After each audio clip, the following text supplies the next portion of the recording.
피터 드러커에 관심을 갖고 계신 많은 분들을 비대면이지만 만날 기회를 갖게 되어서 영광으로 생각합니다.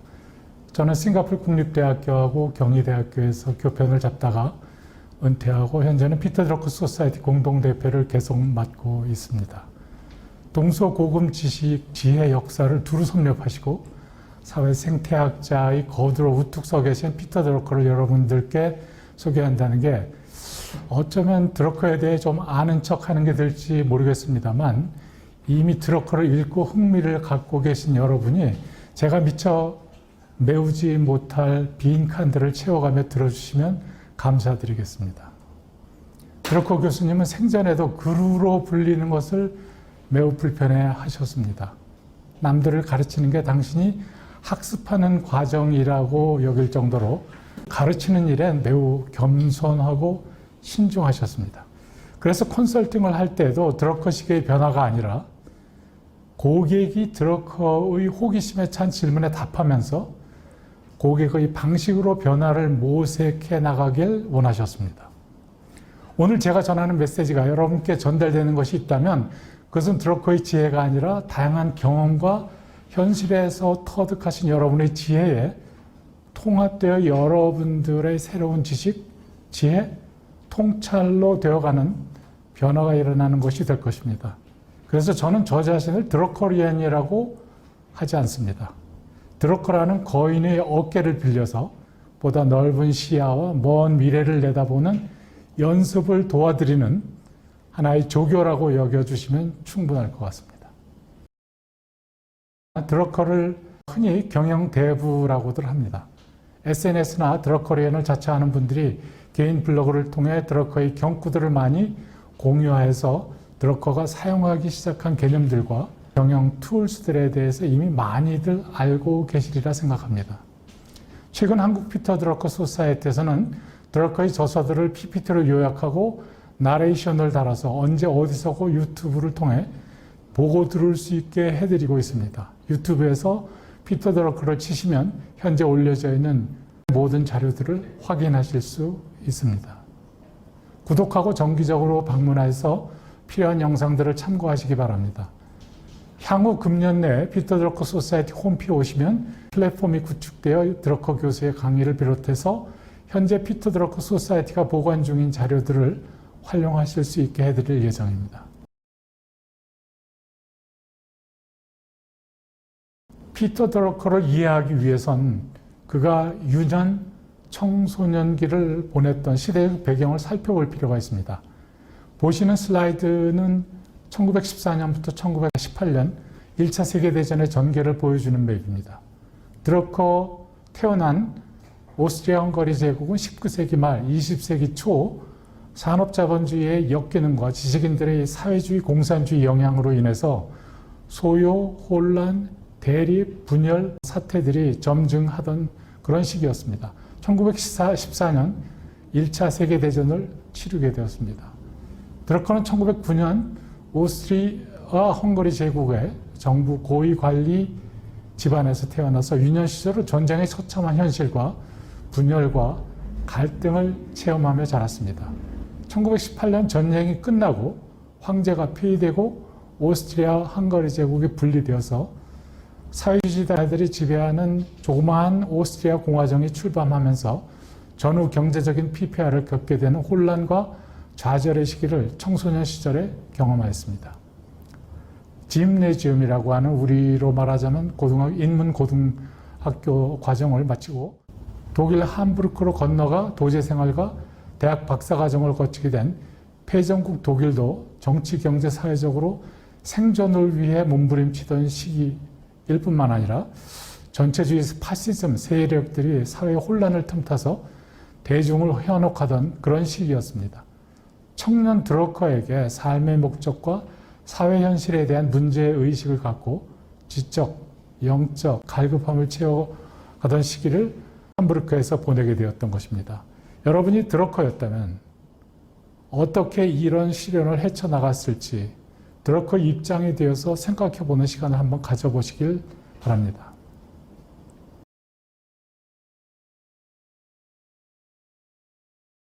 말씀드렸다시피 오스트리아 고위공무원인 아버지와 정신의학 공부를 한 신세대 어머니 슬하에서 비교적 유복한 안정된 성장을 할 수 있었습니다. 어릴 적 부모는 오스트리아 지식인들을 집으로 초대해서 교류를 갖고 하는 그런 관계지향적인 부모들이었습니다. 그러나 이러한 모임들은 1914년 1차 세계대전의 발발로 오스트리아 헝가리 제국이 혼란의 와중에 빠져들게 됨에 따라서 상당한 지장을 받게 되었다고 합니다. 드러커는 이 당시를 극에 달한 내부의 불만과 10여 개의 불협화음을 내는 민족주의자들 간의 극심한 갈등으로 4분 5일된 상태다라고 서술하곤 합니다. 결국 오스트리아는 전쟁에서 패배하고 파산 지경에 이르게 되었고 1922년 물가가 너무 상승하여 화폐 가치가 없는 상태까지 이르게 되었습니다. 황제는 폐위되고 1918년 사회주의자가 지배하는 공화정이 들어서게 되었고 이들도 정부 지출을 통제하지 못해 재정위기가 극에 달하는 그러한 상황에 이르게 되었습니다. 복지 지출의 삭감으로 약간의 개선을 보이긴 했으나 고실업의 위험에 처하고 있었습니다. 이러한 와중에서 드러커는 표준 초등교육 3년을 마치고 1918년 1차 세계대전이 끝나는 해 프로그레시브 주니어 스쿨, 중학교 과정 같은 4학년에 편입하게 되었습니다. 여기서 그의 삶에 큰 영향을 미친 미스 엘사 앤 소피 라이스, 드러커 자서전에 나오는 인물 중에 하나입니다. 이를 만나게 됩니다. 그들은 어린 피터 드러커에게 학습하는 법과 자신의 강점과 적성에 입각한 자기개발 방법을 가르쳐 주었다고 합니다. 이는 훗날 드러커가 각자 특유의 수월상 또는 핵심 역량을 그들의 피드백 분석을 통해서 찾아내는 드러커 조직과의 아이디어의 근간이 되었다고 합니다. 이 학교는 마침 오스트리아 교육 분야의 선구자이시기도 한 닥터 유제니아 슈와르츠왈드의 구역에 있었고 훗날 드러커는 닥터 슈와르츠왈드 등이 개최하는 살롱 모임 등에 참석하면서 지적 교류를 하는 그러한 경험을 하게 됩니다. 드러커는 4학년을 마친 후에 10살 나이에 비엔나 짐네지엄에 들어갔다고 하고요. 별로 자극이 될 만한 수업은 없었다고 합니다. 그러나 거기서 그리스 로마 철학에 끌려서 열심히 학습하였다고 하고 훗날 그가 글을 쓸 때 많은 인용을 하게 된 계기가 되었다고 합니다. 이 기간 특히 살롱 모임에 참석할 기회를 가진 것이 성인으로서 자기 개발에 도움이 되었다고 합니다. 발표도 하고 토론도 하고 하면서 지적 성장을 도모할 수 있었다고 합니다. 비록 내핍이 강조되는 시기이긴 했으나 살롱은 오스트리아 지식인들의 훌륭한 지식센터로 유지되었다고 합니다. 짐네지엄을 마친 후에 피터 드러커는 독일 함부르크로 건너가서 면화 무역회사의 도제로 일을 하게 되었습니다. 함부르크에서의 1년 반의 기간이 드러커 지적개발의 분수령이었다고 합니다. 도제 제도에 익숙치 않은 상사가 거의 무관심한 틈을 타서 드러커는 학업에 관심을 갖게 되었고 함부르크 대학교 법대 박사과정에 등록을 하게 되었습니다. 외국인 신분이라 국내법 전공은 허용이 되지 않았고 국제법을 전공하여서 강의를 대체하는 인디펜던트 스터디 형식으로 주중 저녁 시간을 거의 도서관에서 도서를 탐독하는 그러한 시간을 가졌다고 합니다. 이러한 경험은 훗날 경영 및 관련 주제들에 대한 가장 박식한 작가로 인정받게 되는 지적성장 가속화의 시기였다고 합니다. 뿐만 아니라 독일의 게스탈트 홀리스틱 thought philosophy, 독일 특유의 전체적인 면을 보고 이해하는 그런 학습 훈련을 말하는 겁니다. 여기에 입각한 독일식 교육 방식 때문에 개별 부분들의 합을 변화시킬 뿐만 아니라 그들의 아웃컴도 변화시킬 수 있는 활동들과 이벤트들 간의 연계 관계를 볼 수 있는 그런 안목을 키울 수 있었다고 합니다. 드러커를 이해하는 데 있어서 이러한 홀리스틱 분석과 종합하는 역량의 체득이 드러커를 특징 짓는 방법으로 발전되어 갔던 것이기도 합니다. 또한 함부르크 대학생으로서 혜택 중 하나가 매주 1회 함부르크 오페라를 관람할 수 있는 것이었는데 여기서 드러커는 베르디가 80세에 완성한 폴스테프 공연을 본 것이 가장 인상에 남는다고 하였고 그 이유는 베르디가 그 인생의 목표와 성취에 대해서 한 말 때문이었습니다. 드러커에겐 삶의 신조가 되었습니다. 베르디처럼 일생 동안 지속적으로 학습하고 다음에 발표할 것이 가장 최고의 것이 되도록 할 것이라고 하는 다짐을 하게 된 계기가 되었습니다. 베르디의 지속적 자기 개발 원칙은 드러커가 평생 연구하고 일하는 방법이 핵심이 되었다고 합니다. 그가 다양한 방면의 지식들을 종합해서 특유의 기여를 할 수 있게 된 근간이 되었다고 합니다. 드러커의 청년 시절 상황은 극심한 정치적 혼돈이 이어지는 형국이었습니다. 칼 막스가 부상하고 공산주의 국가가 러시아에서 수립이 됐고 독일 비스마르크 정부가 무능해져 히틀러의 전체주의 나치즘의 전복이 될 상황에 이르렀고 남부에선 이탈리아의 무소리니가 이미 파시스트 정권을 구축하였고 유럽 도처에서는 스트라이크, 시민봉기, 혁명이 일어나고 있었습니다. 실업, 인플레, 사회적 격변으로 점철되는 동안 어떠한 현세의 신조들도 신앙들도 왜 절망에 빠질 수밖에 없는지에 대해서 설명을 할 수 없는 그러한 상황에 처해져 들어가고 있었습니다. 이에 독일과 이탈리아는 절망에 대한 교정수단으로 전체주의에 기대게 되었습니다. 불가능한 것을 가능케 한다는 약속을 하는 마술사 같은 사람들을 믿으며 소위 신앙의 위기를 사회가 경험하게 되었던 것입니다. 많은 학자들에 의하면 소속감을 갖고 싶어하고 보다 높은 권위의 절대자에게 기대고 싶어하는 고립감과 무력감에 빠진 개인들에게 파시즘이 심리적 위안을 제공하며 번성해 나가고 있었다고 진단하고 있습니다. 이런 상황에서 드러커는 삶의 의미를 찾는 지적 여정을 시작하게 되었던 것입니다. 그가 제기한 삶의 목적에 대한 질문에 대한 답을 드러커는 키엘케고르에 져서 공포와 전율, Fear and Trembling을 통해서 창조주 하느님을 발견하게 되었고 그의 삶의 실존적 차원을 가져갈 필요가 있음을 깨달았다고 합니다. 함부르크에 있는 동안 견습생으로 일하면서 함부르크 대학교 법과대학 박사과정에 등록해서 낮에는 견습생으로 일하고 밤에는 도서관에서 다양한 분야의 책들을 정독하는 지적 개발의 시기를 보낼 수 있게 되었던 것입니다. 또한 학생에게 일주 한 번 된 오페라 경험을 통해서 베르디를 만나고 이러한 경험들 끝에 4년 만에 1931년에 박사 논문 The Justification of International Law and the Will of the State 완성하게 되었고 이를 통해서 1차 세계대전 후 세계 평화를 도모할 국제법 이론 2개 즉 Theory of Self-Imposed Obligation과 Theory of Agreement를 비교해서 후자가 더 적합하다고 결론을 도출하는 그러한 논문을 제출했습니다.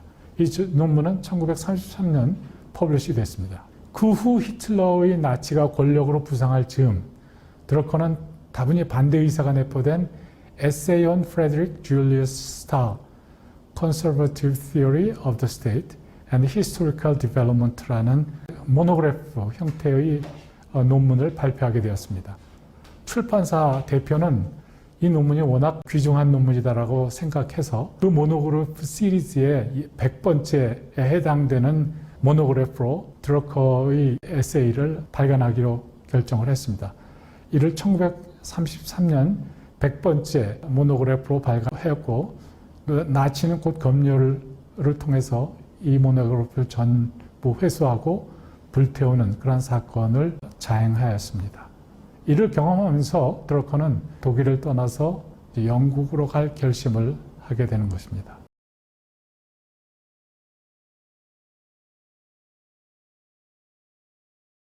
(1934년) 영국에 도착해서 보험 분석가로 일을 시작했습니다. 34년부터는 머천트 뱅크에서 시니어 파트너의 어시스턴트로서 일을 하기 시작하였고 경력을 쌓은 지 3년에 뱅커로까지 승진을 하게 되었습니다. 1936년에는 1933년에 완성한 독일어로 쓴 The Jewish Question in Germany라고 하는 것을 팜프렛으로 오스트리아에서 출간하게 되었고 또 영국에서는 이제 영어로 자기가 독일에서 경험했던 모든 일들을 글로 발표하는 그러한 노력들을 계속해 나갔습니다.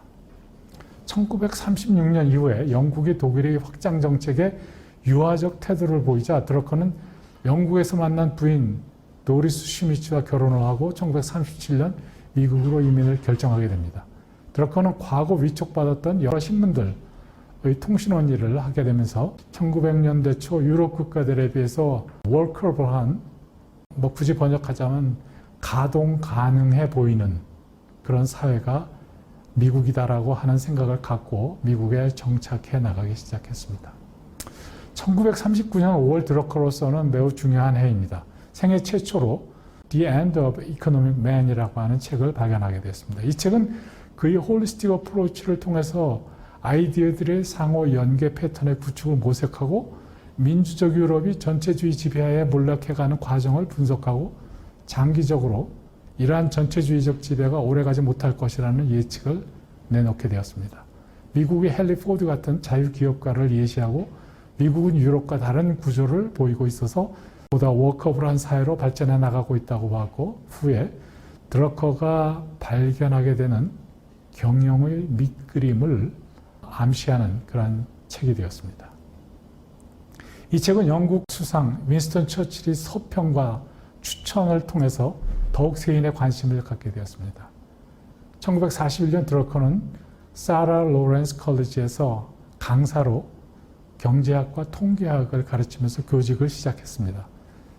1942년 버먼트주에 있는 버닝턴 컬리지에서 정치와 철학 교수로서 정식 임명되었습니다. 여기서 에릭 프롬, 칼 폴라니 등 석학들과 교제할 수 있는 기회를 갖게 되었다고 합니다. 계속해서 좋은 저널에 많은 논문들을 기고하면서도 1942년에 그는 두 번째 저서인 The Future of Industrial Man을 발간했고, 히틀러가 몰락하고 나서 어떠한 세계가 올지에 대한 계획을 펼쳐나갈 것을 주문하면서 보다 낙관적인 분석과 제안을 하기 시작했습니다. 특히 기독교 윤리에 대한 그의 아이디어들과 그의 신념인 자유사회와 자유정부에 대한 생각을 확대해 나갔습니다.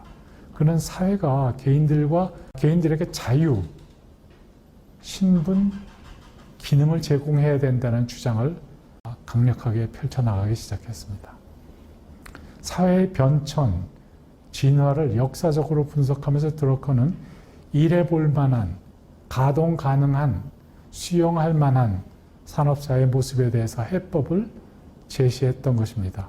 기업이 새로운 로컬 셀프 가버닝 인더스트리얼 커뮤니티가 과거 중앙집권적 관료제를 대체시켜 나가야 한다고 보았습니다.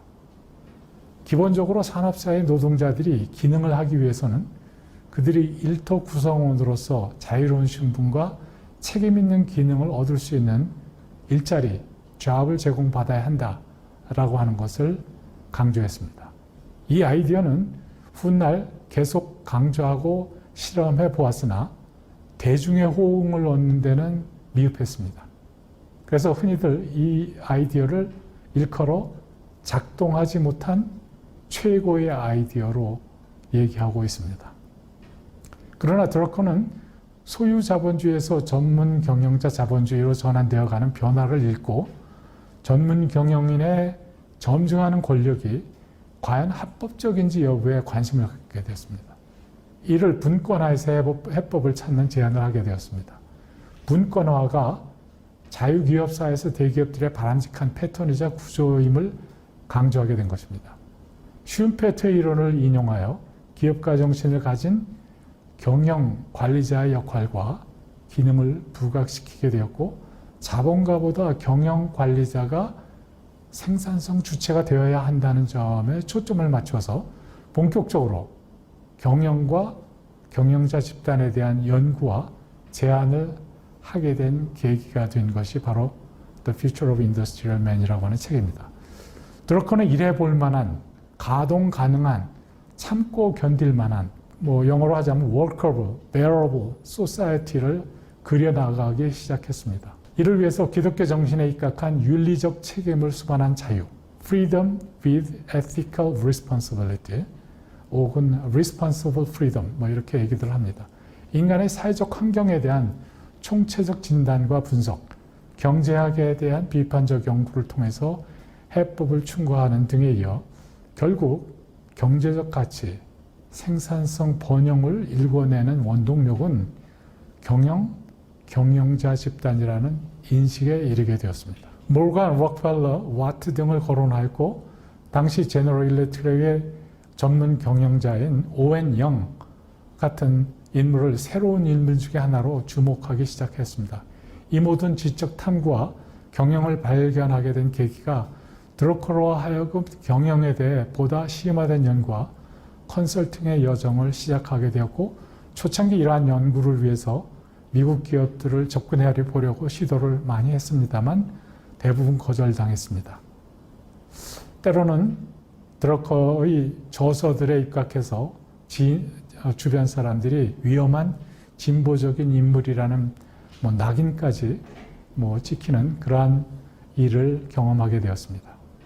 그러나 The Future of Industrial Man에 대한 미국 저명 지식인들이 점차 긍정적인 평가들을 내놓기 시작함으로써 드러커는 본격적으로 미국 사회 기업들에게 유명 강사, 지필가, 컨설턴트로서 알려지기 시작했고 그러한 셀리브리티 반열에 오르기 시작했습니다. 1943년 피터 드러커는 GM 임원으로부터 한 통의 전화를 받습니다. GM 운영 전반에 대한 연구를 제안받게 되었고 드러커가 찾던 기회가 그야말로 이제 왔다라고 생각을 했습니다.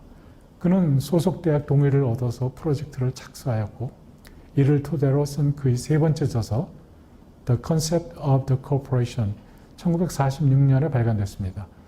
그가 쓴 최초의 경영 관련 도서로서 GM에서 행해지고 있는 다양한 경영 기능들, 활동들을 종합적으로 정리하게 되었고 그가 훗날 전념하게 된 경영 교육의 근간을 마련하는 계기가 되었다고 합니다. 대기업을 사회적 조직으로 심도 있게 연구하여 발간한 최초의 저서로서 2차 세계대전 후 민간 기업에 대한 이해에 큰 도움을 주었고 갈등을 풀어주는 경영 서적으로서 대중에게 기업들의 관심을 불러일으킨 그러한 저서가 되었습니다. 학계에선 책이 사회에 관한 것인지 경제에 관한 것인지 불분명하다는 이유로 드러커의 책과 드러커에 대한 부정적인 시선을 보냈던 것도 사실이었습니다. 또한 프로젝트 리포트가 나올 당시에 GM이 노조 스트라이크로 대립 상태가 지속되던 시기여서 드러커가 제시한 노조에 대한 일정 한도 내에서의 지지가 GM으로서는 민감한 부분이었기 때문에 수용하기가 불편했었습니다. 그래서 이 보고서가 오히려 일본 기업들에게 알려져서 전후 민간 기업 경영의 지침서가 되는 그런 아이러니가 초래되기도 했습니다. GM 프로젝트와 The Concept of the Corporation 출간 이후 본격적으로 경영 전문가로서의 커리어를 밟게 되었고 그의 네 번째 저서로 1950년에 The New Society가 출간되었는데 이와 동시에 드러커는 본격적으로 뉴욕 유니버시티 경영대학원의 경영학과 교수로 새 출발을 하게 되었습니다. The New Society는 The Concept of Corporation에서 다루었던 이슈들, 또 예컨대 노조 딜레마, 노동자 만족, 플랜트 커뮤니티, 분권화, 이익에 대한 관점 등등을 재정리하고 확대하게 되었습니다. 드러커가 제시한 새로운 사회는 자본주의도 아니고 사회주의도 아니었습니다. 그의 책을 평한 사람들은 드러커가 참조한 사회, 정치 분야 문헌들과 아이디어들에 대해 상이한 아이디어를 제기하긴 하였으나 전반적으로 드러커가 한 경영에 대한 탐구에 대해서 지지를 보내고 지원을 해주기 시작을 했습니다. 그의 경영 저서에 있어서 백미라고 할 수 있는 것은 1954년에 쓴 The Practice of Management라는 책입니다. 이 책은 흔히 여러분들께서 Management by Objective with Self-Control 이라고 하는 도구를 통해서 많이 알려진 책입니다. 경영에 대한 정의, 경영자의 역할, 그리고 경영자의 과업을 명확히 정리하는 데 기여한 책입니다. 경영이 필수적이고 특출하며 선도적인 인스티튜션으로 대두되고 있는 것은 사회 역사에 있어서 중대한 이벤트라고 인식하게 되는데 기여한 중요한 책입니다. 드러커는 경영자에게 우리의 비즈니스가 무엇인가, 우리의 고객은 누구인가, 우리의 고객은 무엇을 가치 있게 생각하는가를 항상 되뇌이는 것이 경영자의 필수적인 과업이라는 것을 제시했습니다. 이게 1954년도에 제기한 질문들입니다. 이 책이 많은 이들의 주목을 받는 이유는 경험에 입각하고 있고 많은 사례 연구들을 기업체 실무자들로부터 검증을 거쳤던 바라 학문적 기업뿐만 아니라 실무적 지침서로서 중요한 역할을 하게 되었습니다. 이후 1950년대부터 America's Next 20 Years, Landmarks of Tomorrow 같은 책들이 발간되었고 현재 여러 시그널들로 다가와 있는 미래를 읽는 통찰을 보여주고 있고 경영자에겐 플래닝이 리스크를 제거해 줄 것이라는 잘못된 인식을 없애라는 그러한 환기를 시켜주는 저서들을 발간하였습니다. 또 그가 강조한 것은 언제고 가설과 이론은 진보해 줄 수 있다. 늦기 전에 심도 있는 리뷰를 통해서 미래의 시그널들을 제때 올바르게 읽고 기회를 포착할 수 있어야 한다는 것을 누누이 강조하기 시작합니다. 랜드마크스 오브 투마로우와 때를 같이 해서 드러크는 일본 자문단에 합류해서 1959년 데밍, 주란 등과 함께 일본 기업인들을 상대로 자문 활동을 전개하고 일본에서 국빈 대접을 받기 시작했습니다. 드러크는 경영학 연구에 게스탈트, 홀리스틱 접근 방법을 적용한 것으로 정평이 나기 시작한 바 경영에 관한 라이팅에서 사회, 정치, 경제를 연결시켜서 새로운 스타일의 경영 연구, 집필 스타일을 소개해 나가기 시작했습니다. 드러크에 의하면 경영은 경영자의 기술적 기능뿐만 아니라 정치적, 사회적, 지역 및 국제적 영역들에 대한 현실 인식에 기반하여야 한다라고 생각했습니다. 그래서 경영자는 이러한 다방면의 지식을 홀리스틱하게, 게스탈트하게 접근하고 분석, 종합할 수 있는 능력을 갖춰야 된다는 것을 강조하기 시작했습니다. 1964년 드러커는 전략적 시장 분석에 관한 책 중에 하나로서 Managing for Results를 발견했습니다. 드러커 본인은 전략을 제목에다가 넣고 싶어 했습니다. 근데 출판사가 독자들이 아직까지 이해하기 곤란할 것 같으니까 빼자. 그래서 제목에 Managing for Results로 제목을 달고 책을 출간하게 되었다 하는 일화가 있습니다. 드러커는 이 책을 통해서 경영자들에게 고객은 그들이 가치가 있다고 여기는 것을 구입하지 기업이 생각하기에 팔릴 것이라고 하는 것을 구입하지 않는다는 메시지를 전하고자 했습니다. 나아가서 어떤 사업도 모든 걸 다 잘할 수 없기에 강점에 입각해서 사업을 구축해야 한다는 점을 강조하기 시작했습니다. 이러한 통찰은 전략 경영에서 핵심 역량이라는 개념으로 발전되는 단초가 되었고 이 책에 이어서 1966년 Effective Executive가 발간되었는데 이 책은 Executive라는 용어를 처음으로 사용했고 Executive는 의사결정을 하는 모든 지식 작업자. 저희 피터 드러커 소사이티에서는 지식 근로자, 지식 노동자라는 얘기를 가급적이면 쓰지 않고 지식 작업자라는 표현을 쓰기로 했습니다. 그래서 지식 작업자를 일컬으며 이들의 효과성이 그들의 잡이자, 일이자 보상을 받는 근거임을 강조하면서 이펙티브니스의 구성 요소들 그리고 툴들을 제시하고 학습하여 체득할 수 있도록 할 것을 제안하기 시작했습니다. 두 가지 구체적인 경영에 대한 저서들을 출간한 후에 드러커는 다시 그가 전에 글을 썼던 사회, 정치, 경제, 윤리 주제들로 돌아가서 1969년에 The Age of Discontinuity, 단절의 시대라고 이제 번역이 돼서 나온 책이죠. 를 출간했습니다. 드러커는 단절이라는 용어를 통해서 경영자들 세계에서 변화나 소요는 단지 일시적인 것이 아니고 과거의 패턴으로 보게 하는 현상도 아니어서 변화했고 또 앞으로 계속 변화하는 것임을 상기시키고자 했습니다. 덧붙여서 변화의 과정에서 지식 작업자들의 필수적 요건이 라이프롱 러닝임을 강조하게 되었고 분권화를 초월한 보다 효과적인 구조로서 팀워킹을 제시하였습니다. 이는 일종의 재즈 콤보 같은 다양한 전문가들이 즉흥적으로 화합하면서 팀의 결과를 창출해내는 모형을 제안한 것이라고 볼 수 있습니다. 이를 위해선 Learning How to Learn이 지식 작업자에게 핵심 역량이 되며 이는 단순히 호기심 수준을 높이는 것이 아니라 지속적인 디시플린, 저희는 수련이라고 번역을 하는데 공통 언어가 아니기 때문에 그냥 제가 영어를 썼습니다. 이런 디시플린을 요하는 일이라고 하는 것을 피터 드러커는 강조하였습니다. 따라서 매니지먼트는 지식을 창출, 공유, 축적하는 것, 이러한 주된 활동으로 하는 과학에 멈추지 않고 지속적인 프랙티스와 디시플린을 통해서 결과를 창출해 나가는 과정이라고 하는 것을 강조합니다. 그래서 이런 말들을 합니다.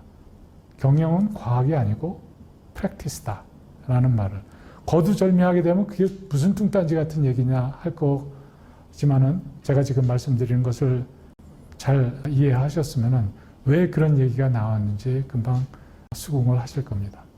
1971년 드러커는 뉴욕 유니버시티를 떠나서 캘리포니아에 있는 클레먼트 그래지트 유니버시티로 옮기게 됩니다. 거기서 EMBA 과정, 낮에는 일하고 밤에 MBA를 공부하는 EMBA 프로그램을 개척하고 동시에 드러커의 이름을 딴 경영대학원이 1987년으로 기억하고 있습니다. 경영대학원 이름을 세우게 되고 또 드러커 이름을 딴 인스티튜트가 세워지는 것을 보게 됩니다. 2002년에 마지막 강의를 할 때까지 클레먼트 그래지트 유니버시티에서 석좌 교수로 봉직을 하였습니다.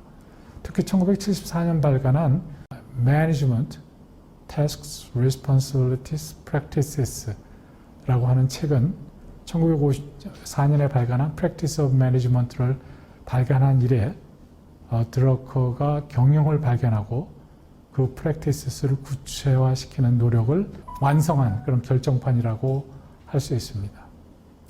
과거 피터 드러커가 제시한 경영 아이디어들이 종합적으로 정리되었고 특히 지식 작업자들을 보다 생산적이도록 하는 것이 새로운 도전들임을 강조하고 책임의 윤리, 즉 동기유발은 성과 증진 정신, 영어로 하면 Spirit of Performance라고 합니다. 를 필요로 함을 강조했습니다. 뿐만 아니라 Good Communications의 중요성을 강조하면서 사람들은 그들이 기여하기를 기대하는 바가 무엇인지 왜 해야 하는지를 알 경우에 최고의 성과를 낼 수 있다는 사실을 상기시켰습니다. 이 기간 중에 제이크 웰치가 1980년에 제2회장이 되면서 드러커와 전화통화한 일화가 많이 인구에 회자되고 있습니다. 선택과 집중의 지혜를 얻은 일화는 드러커식 컨설팅의 어떤 대표적인 사례로 아직까지도 얘기되고 있습니다. 기업 CEO는 그 기업에서 가장 낮은 연봉을 받는 직원보다 20배 이상의 월급을 받는 것은 제고해 볼 필요가 있다라고 하는 제안도 합니다. 피터 드러커는 휴먼 리소스라는 용어를 처음으로 사용했습니다. 사람이 가장 소중한 자산임을 강조하기 위해서 쓴 용어입니다.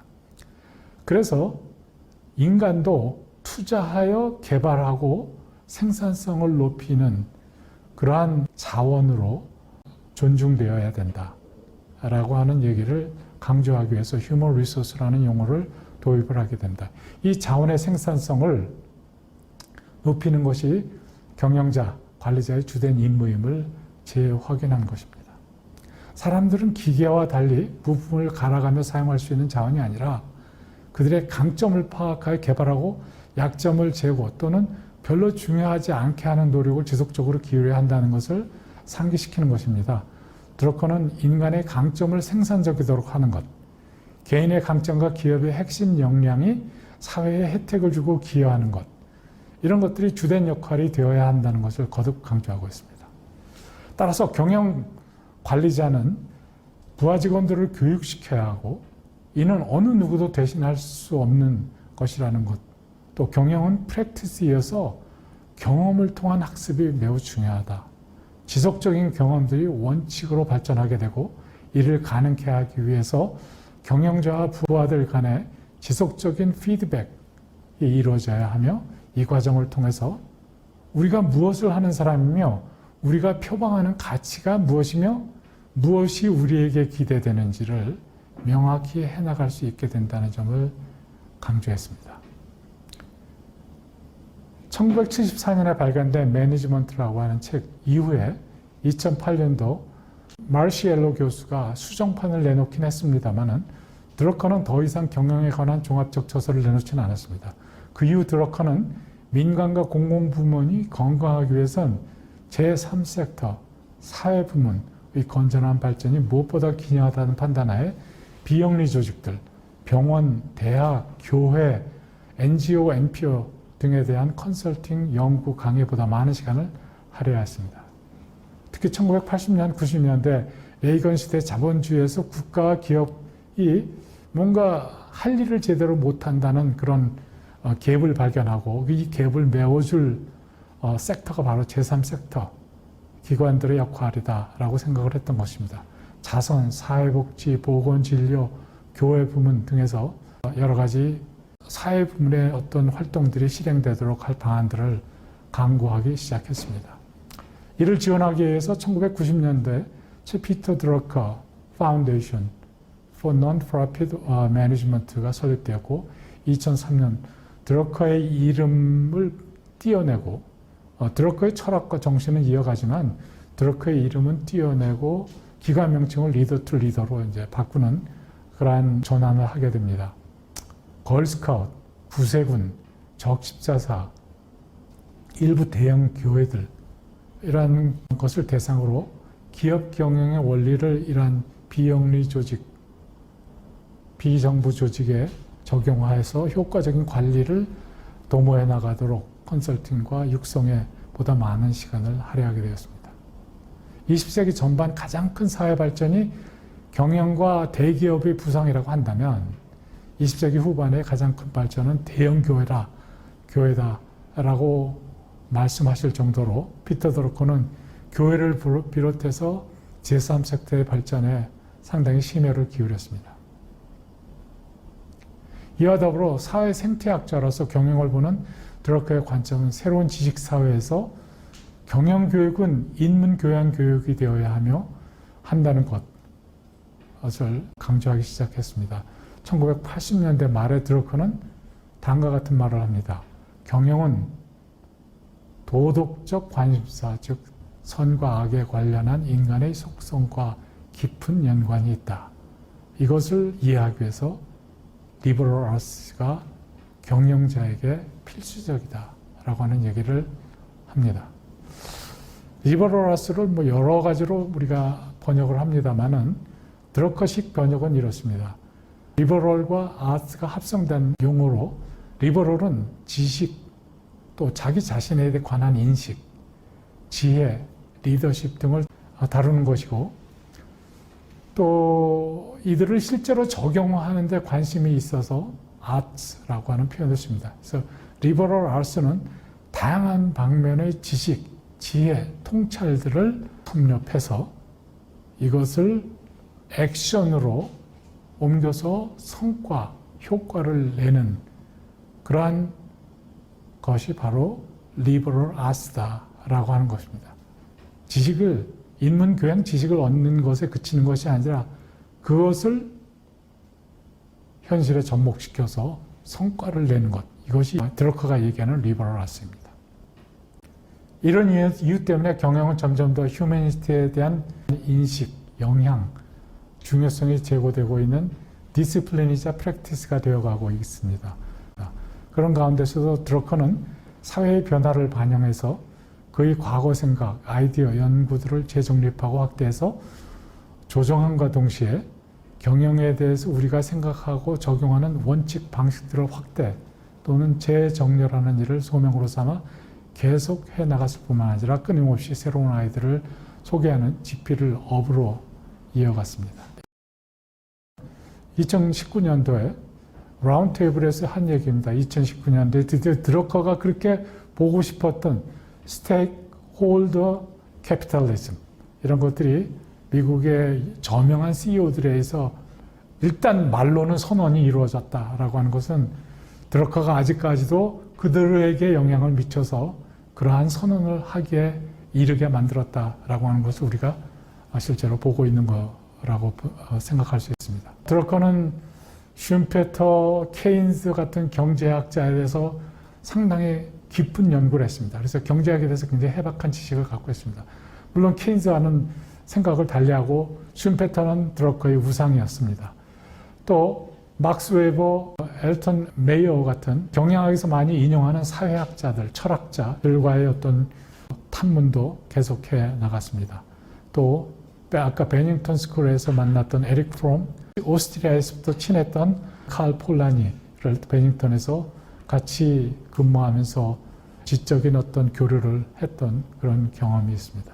여러분들이 보시고 있는 장면의 중간에 오른쪽에 있는 분이 프란시스 헤셀바인이라고 하는 미국의 걸스카우트 총재였고, 드러커가 가정주부를 사회를 끄집어내서 경영을 가르치고 그래서 걸스카우트 총재까지 오르게 한 그런 대표적인 인물입니다. 이 사람이 드러커 파운데이션 초기 발기인이고, 후에 드러커가 자신의 이름은 빼달라 그래서 리더라고 하는 인스티튜트가 되었고, 현재 그 인스티튜트는 프란시스 허셀반 이름을 따서 프란시스 허셀반 리더십 인스티튜트가 되었습니다. 밑에 있는 책들은 아까 우리 둘 살펴봤던 그러한 중요한 책들을 보여주는 것들입니다. 드러커는 경영이 그의 주된 관심과 연구의 대상은 결코 아니고, 경영에 관심을 가진 이유는 그가 공동체와 사회에 대한 연구를 하면서 경영에 관심을 갖게 된 것뿐이다 라고 말씀을 하십니다. 오히려 사회 행동들에 대한 답을 얻기 위해서 사회 전체를 연구하고 무엇이 성공과 실패를 야기시키는지, 무엇이 사회의 부침을 결정하는지 하는 것을 드러커에겐 생태학적으로 또는 맥락에서 해석할 그런 어떤 단초가 되었던 것입니다. 사회 생태학자들은 부분 또는 구성 요인들을 이해하기 위해서는 전체를 보는 시각이 필수적이기 때문에 분석보다는 지각을 활용하고, 따라서 비전이 경영자 또는 리더를 정의하는 데 있어서 필수적이어야 한다라고 생각합니다. 이것의 결여가 바로 드러커가 보기엔 세계가 반복적으로 위기에 처하게 되는 이유다라고 그렇게 생각을 한 겁니다. 그렇기 때문에 드러커는 리더들은 반드시 비전을 갖고 있어야 하고 책임감을 갖고 리드를 해야 한다는 것을 강조했습니다. 여기서 말하는 책임감은 그냥 책임감이 아니라 윤리적, 도덕적 책임감을 가져야 된다라고 하는 겁니다. 이러한 리더들만이 조직과 사회에 혜택을 줄 수가 있게 된다라고 하는 겁니다. 그 한 예가 리더는 올바른 작업자를 선택할 권리가 있고, 또 그들의 잠재력을 백분 개발하고 육성하여서 성공하게 해야 할 의무가 있는 것입니다. 뿐만 아니라 경영자는 책임 있는 사회적 역할, 기능을 감당해야 한다고 보고, 그러한 경영자들이 이끄는 사회적 책임을 다하는 조직들이 사회의 문제, 고통들을 수익 창출 기회들로 전환시키게 된다는 확신을 갖고 있었던 겁니다. 그는 궁극적으로 인간의 원래 역량을 능가하는 지적, 도덕적 성장뿐만 아니라 작업자, 노동자, 아웃풋의 증대를 낳게 된다고 믿었고, 이러한 조직의 저력에 대한 총체적인, 통합적인 관점, 바로 드러커의 관점에서 볼 때 조직 경쟁력과 성공의 핵심이었던 것입니다. 뿐만 아니라 조직이 성장하고 목표를 달성하는 관건은 바로 구성원 작업자들의 기여를 통해서라는 점을 재차 강조하고 있습니다.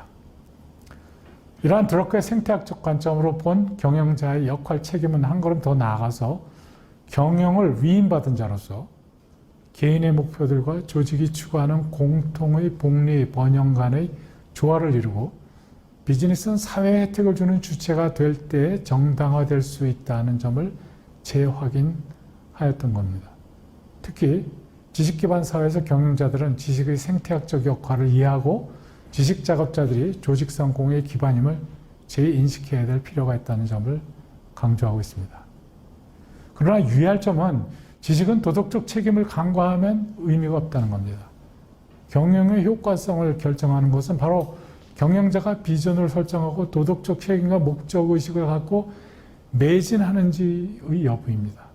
따라서 사회 생태학자로서 드러커가 보는 경영자에 대한 관점은 개인적 목표의 달성, 조직 목표들과의 정합, 사회의 웰빙과의 조화, 지식을 육성도구로 활용하는 것 등 모든 생태학적 관점에서 전체를 구성하는 구성요소라고 하는 것을 재확인하고 있는 것입니다. 보편적으로 생태학자들이 던지는 질문들로는 첫째, 모든 사람들이 알고 있는 것에 부합하지 않는 어떤 변화들이 이미 발생하고 있습니까? 두 번째, 이것이 변화인지 일시적인 유행이 아니라는 증거가 있습니까? 세 번째는 이것이 의미 있고 관련성 또는 중요도가 높은 전과 다른 결과를 만들고 있습니까?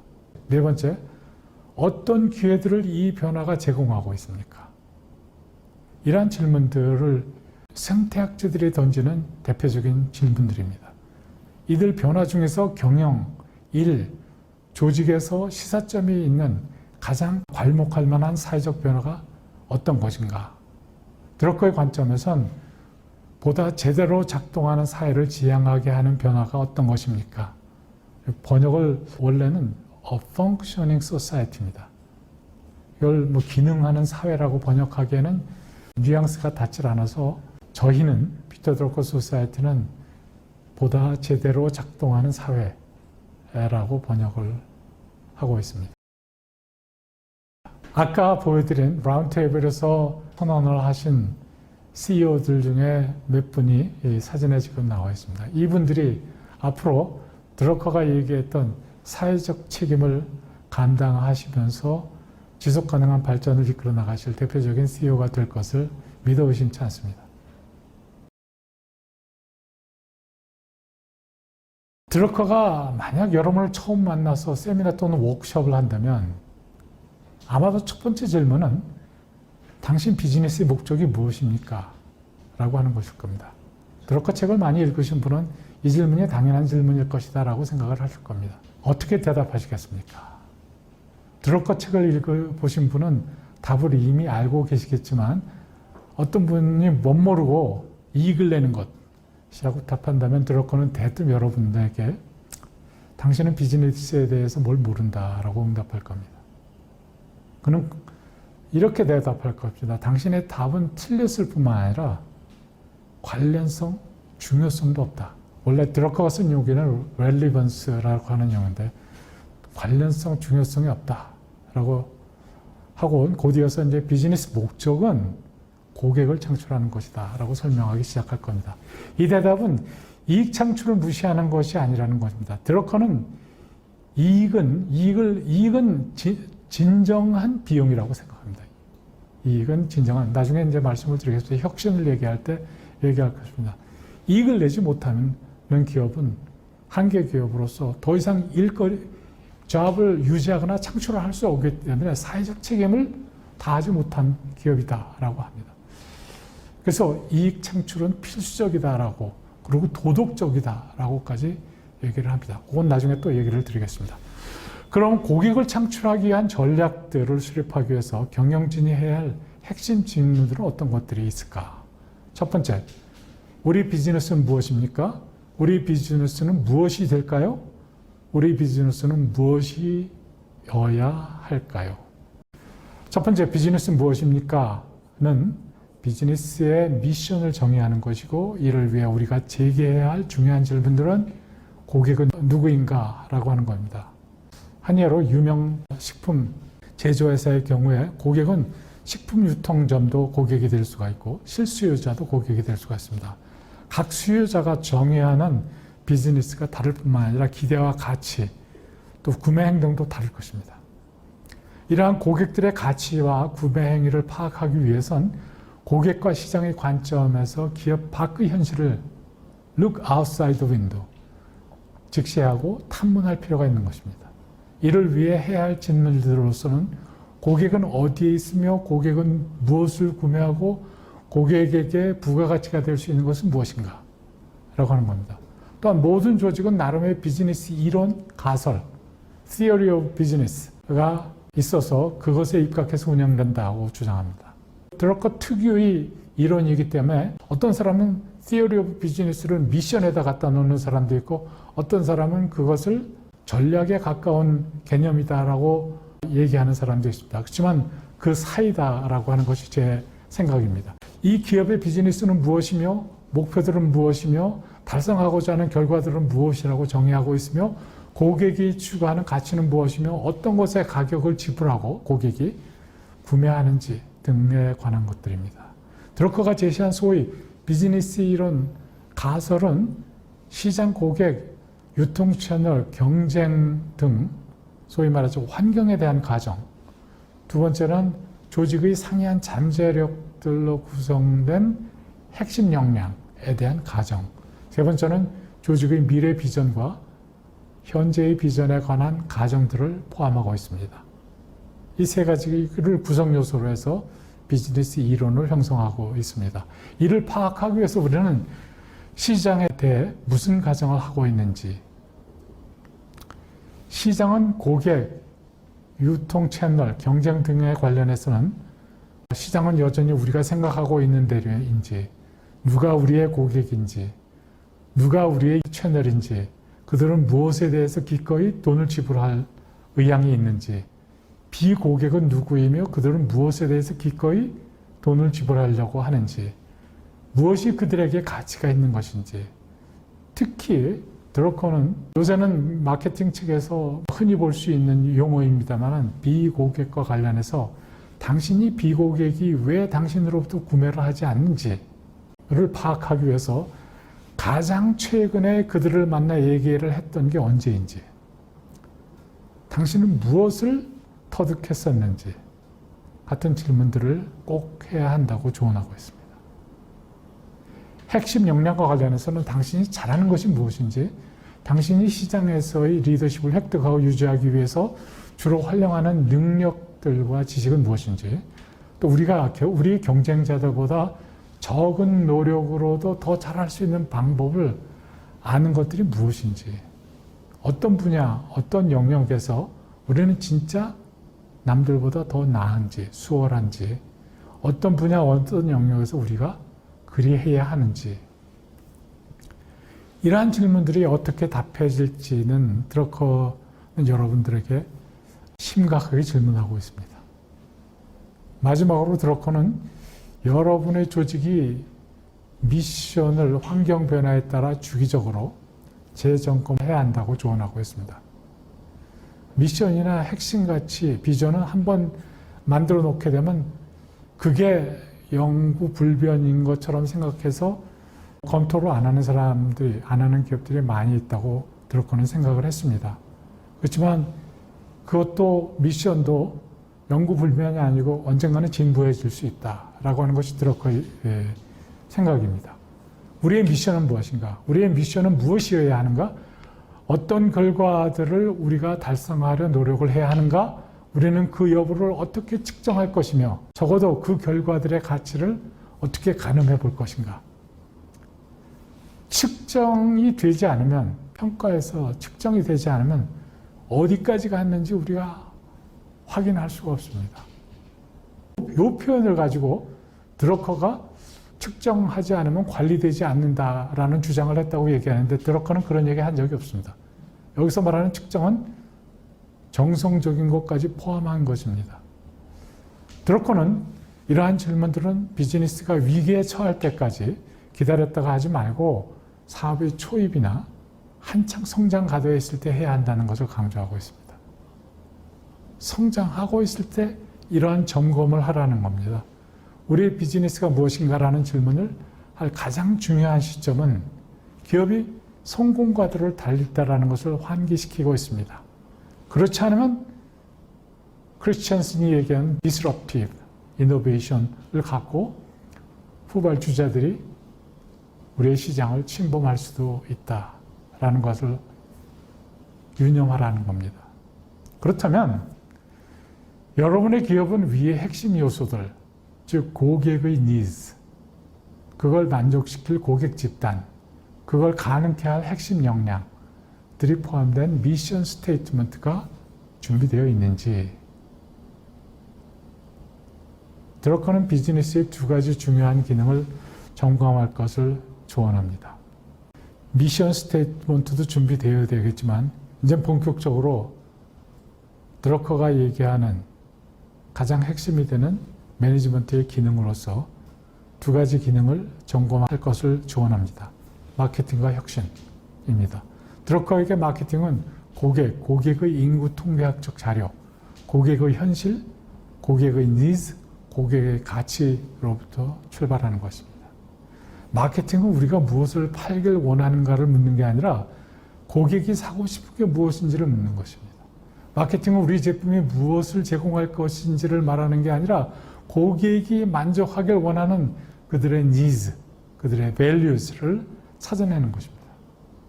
혁신에 관해서는 기업은 항상 전보다 더 나은 제품과 서비스를 제공해야 한다는 걸 강조하는 것입니다. 가장 생산적인 혁신은 개선보다는 새로운 잠재력 또는 만족을 야기시킬 전과 다른 제품 또는 서비스를 제공하는 것입니다. 드러커는 기업은 항상 사회의 니즈를 수익성 있는 비즈니스를 위한 기회들로 전환시키도록 해야 한다는 것을 강조합니다. 드러커는 미션 스테이트먼트 못지않게 전략적 비전을 강조하고 있습니다. 여기에는 다음과 같은 것들을 포함되어야 한다고 합니다. 향후 3 내지 5년간 비즈니스의 구성, 포트폴리오를 정의하는 조직의 미래 전략 과정을 제시하고 추구할 비즈니스 활동을 확인하며 비즈니스의 미래 시장 포지션을 정의하고 비즈니스가 구축하고자 하는 조직의 모습을 제시하는 것입니다. 이러한 미션 스테이트먼트와 비전 스테이트먼트는 조직의 의사결정과 전략 수립 지침, 가이드가 될 뿐만 아니라 구성원들의 동기 유발과 전념, 몰두, 확신, 자신감을 제고시키고 불어넣어주는 역할을 하게 됩니다. 이를 통해서 조직은 장기적 목표들을 설정하고 미래를 준비해 나가게 되는 것입니다. 이러한 과정에서 드러커가 특히 강조하는 활동이 있는데 그것은 바로 많이들 들어보신 계획된 체계적인 필기라고 하는 겁니다. 이는 주기적으로 비즈니스에 대한 체계적인 분석, 진단에 입각해서 더 이상 기업의 미션과 목적에 부합하지 않거나 더 이상 고객에게 만족을 주지 못하거나 더 이상 우수한 기여를 하지 못하는 제품, 서비스, 프로세스, 시장들을 평가해서 폐기하는 겁니다. 이를 위해선 몇 가지 질문을 할 필요가 있습니다. 그것들이 아직도 효능, 성능을 발휘하고 있는지, 그것들이 향후 효능, 성능을 유지할 확률이 있는지, 그것들이 여전히 고객의 가치를 제공하고 있는지, 향후에도 계속 그럴 가능성이 있는지, 그것들이 현재의 인구, 시장, 기술, 경제 현실들에 부응하고 있는지, 그렇지 못하다면 우리는 그것들을 어떻게 폐기하는 게 가장 좋은 방법인지, 적어도 더 이상 자원들과 노력들을 쏟아붓지 않게 멈추게 할 수 있는 방법이 무엇인지 드러커는 여러분께 묻습니다. 여러분은 현재의 제품 또는 비즈니스가 폐기되어야 할지를 결정하기 위해서 현재의 제품 또는 비즈니스를 주기적으로 검토, 평가, 평정을 해왔습니까? 이러한 점검을 주기적으로 순환적으로 해나가는 것이 피터 드러커의 전략적 사고라고 말씀드릴 수 있습니다. 물론 드러커는 전략이라는 용어를 사용하지 않았습니다. 현재 우리가 쓰고 있는 용어와 접목을 시켜서 볼 때 드러커는 분석적이진 않지만 지각적이고 해석적이면서 홀리스틱한 방법을 통해서 전략 경영의 프레임워크를 제시했다고 볼 수 있습니다. 드러커가 제시한 비즈니스 이론, 앞서 얘기한 것은 조직 행동을 정형화하고 무엇을 할 것이고 무엇을 하지 말 것인지에 관한 의사결정의 지침이 되며 조직의 의미 있는 결과들이라고 생각하는 것을 정의할 때 일련의 과정들을 일컫는 것입니다. 이들 과정들은 시장, 고객, 경쟁자, 가치, 행위, 기술과 역동성, 기업의 강점과 약점 등에 관한 것들입니다. 이들 과정들이 바로 기업들이 그들의 노력과 결과들에 대해서 시장과 고객으로부터 보상을 받게 되는 것에 관한 것입니다. 앞서 살펴본 것과 같이 기본적으로 드러커의 비즈니스 이론은 세 가지로 구성되어 있습니다. 사회와 그 구조, 시장, 고객, 기술 등을 포함한 조직 환경에 관한 것, 두 번째는 미션에 관한 것, 세 번째는 그 미션을 달성하는 데 필요한 역량, 핵심 역량에 관한 것입니다. 조직의 환경에 관한 과정들은 기업이 보상 대가를 받게 되는 요소들에 관한 것이고, 핵심 역량은 조직이 경쟁에서 수월성을 보여야 되는 것이고, 미션은 조직이 의미 있는 결과들이라고 여기는 것들, 다시 말해서 조직이 경제와 사회 전반에 걸쳐서 남다른 성과를 어떻게 전망하는지를 나타내는 것입니다. 드러크에 의하면 이들 세 가지 유형의 과정들이 조화를 이루어 작동을 하면 타당한, 밸리드한 비즈니스 이론을 확인할 수 있게 된다고 합니다. 이것이 명확하고 일관성이 있고 초점이 맞춰져 있게 되면 탁월한 경쟁력을 발휘하게 된다고 보았습니다.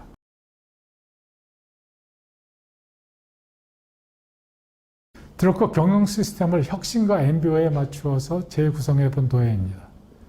드러커의 전략 경영 시스템 프레임은 환경, 핵심 역량, 미션을 전략, MBO, 조직 구조, 업무, 작업 할당, 배정, 기대되는 결과 및 혁신을 체계적으로 통합한 형성입니다. 혁신을 위한 첫 번째 관문은 모든 미션과 비즈니스에 대한 이론, 가설은 결국 언젠가는 진부해진다라는 명제로부터 시작합니다. 우리의 비즈니스는 무엇이 되면 어떤 새로운 역량이 요구되어지는가라는 질문을 던지는 시점은 기존의 이론 가설이 아직 타당하긴 하나 점점 경쟁과 기술상의 변화에 취약성을 보이기 시작할 때, 그때 점검에 들어가야 된다라고 하는 겁니다. 그 이전에 성장 가도에서 점검에 들어가면 더 좋고요. 새로운 비즈니스 이론 가설을 개발하기 위해서 조직은 혁신 역량을 갖춰야 합니다. 혁신이라 하면 자원들이 부를 창출할 때 새로운 성능을 갖게 하는 노력이 혁신이라고 정의되고 있습니다. 드러커가 경영자들이 혁신 역량이 미흡할 경우 이를 스스로 개발할 사회적인 책임을 갖는다라고까지 주장을 합니다.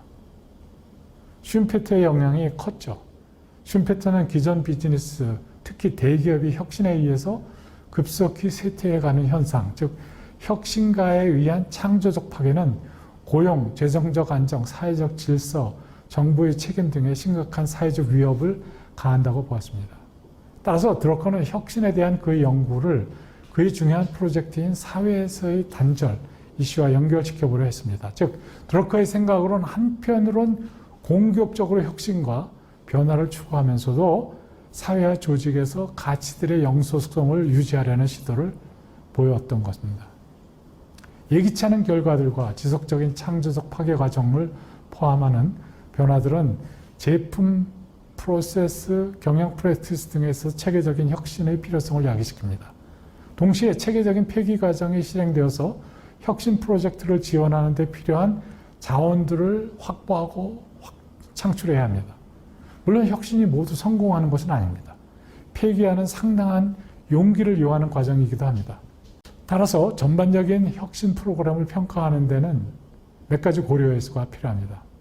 성공한 혁신의 베니피스가 실패로 인한 손실을 현저히 상회한다면 혁신은 지속 추진해야 될 전략적인 기회이자 도전인 것입니다.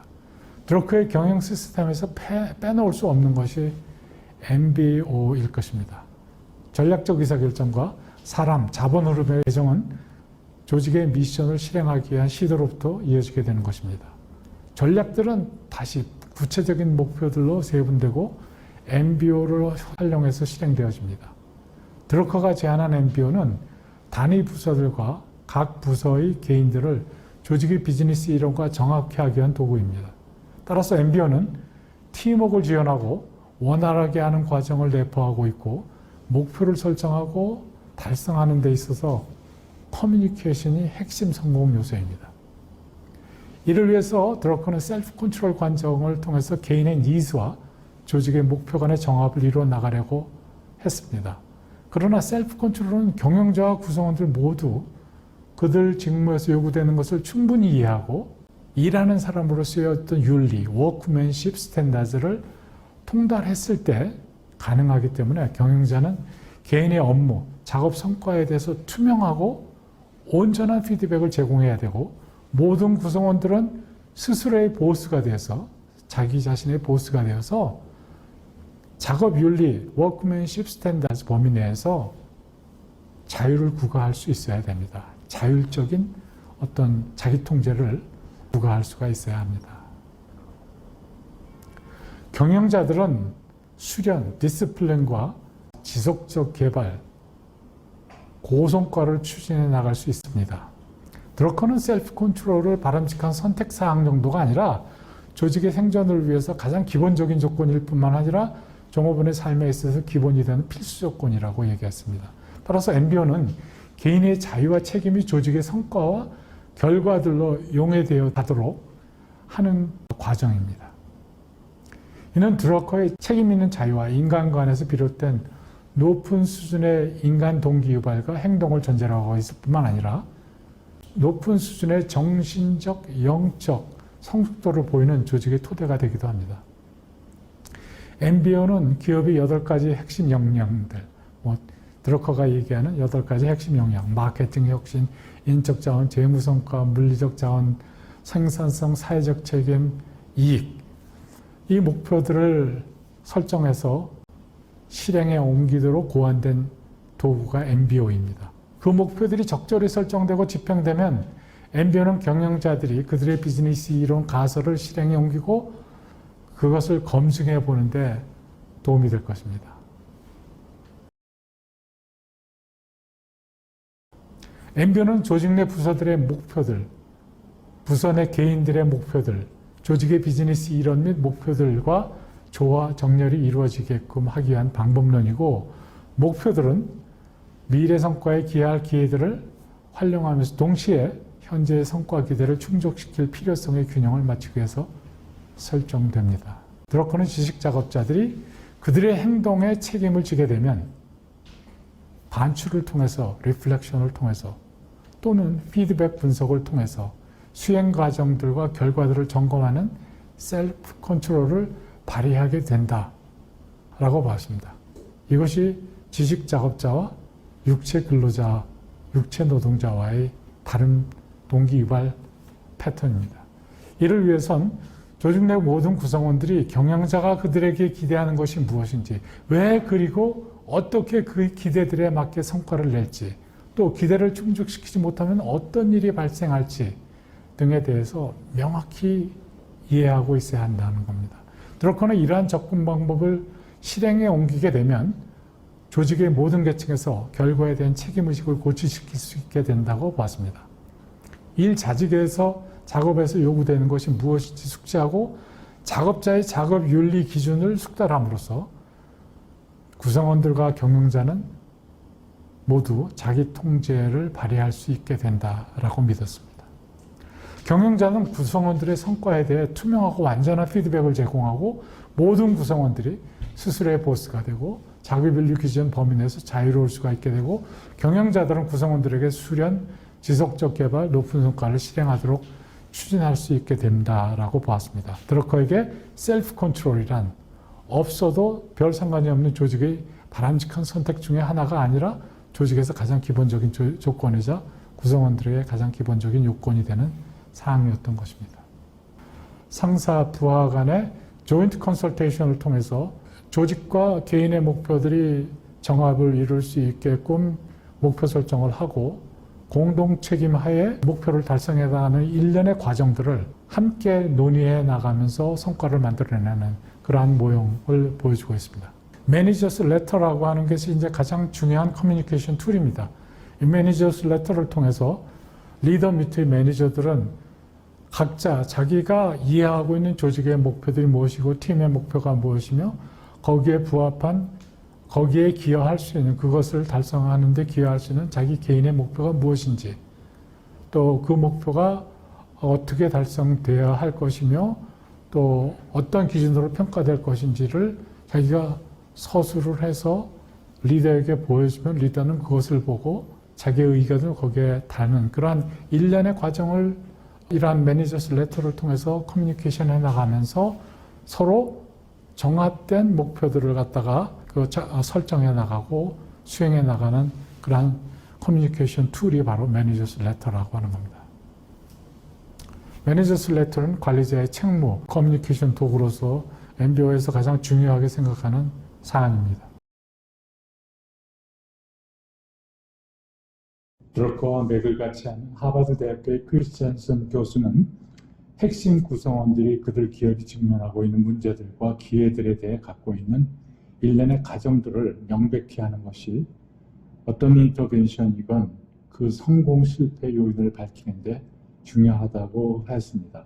드러커는 기업의 핵심 구성원들이 공유하고 당연시 여기는 가설들의 타당성을 검증하기 위해서 첫 번째로 가정들이 현실에 입각하고 부합해야 한다고 했고, 두 번째는 세 가지 영역들, 다시 말해서 환경, 미션, 역량 분야에서 설정한 가정들은 상호 부합해야 한다고 했고, 세 번째로 비즈니스 이론은 조직 전반에 숙지되어 이해되고 있어야 한다라고 했습니다.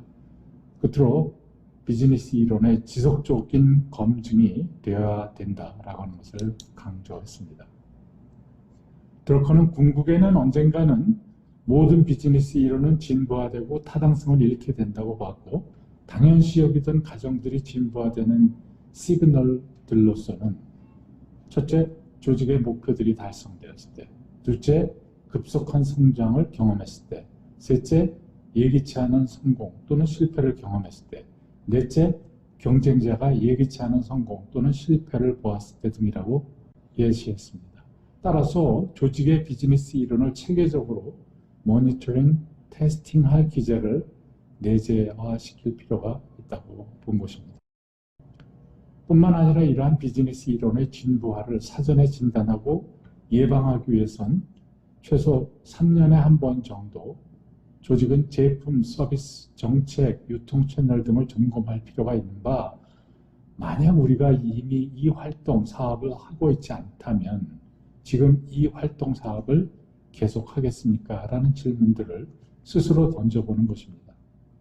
셀프 어세스먼트의 일환으로 드러커의 5가지 중요한 질문들을 점검 도구로 활용하는 것도 바람직한 방법이 될 것입니다. 두 번째로 조직의 비고객에게선 무슨 일이 벌어지고 있는지를 확인해 보는 것입니다. 이 영역이 바로 조직의 근본적인 변화 사인들이 나타나게 되는 부분이기 때문입니다.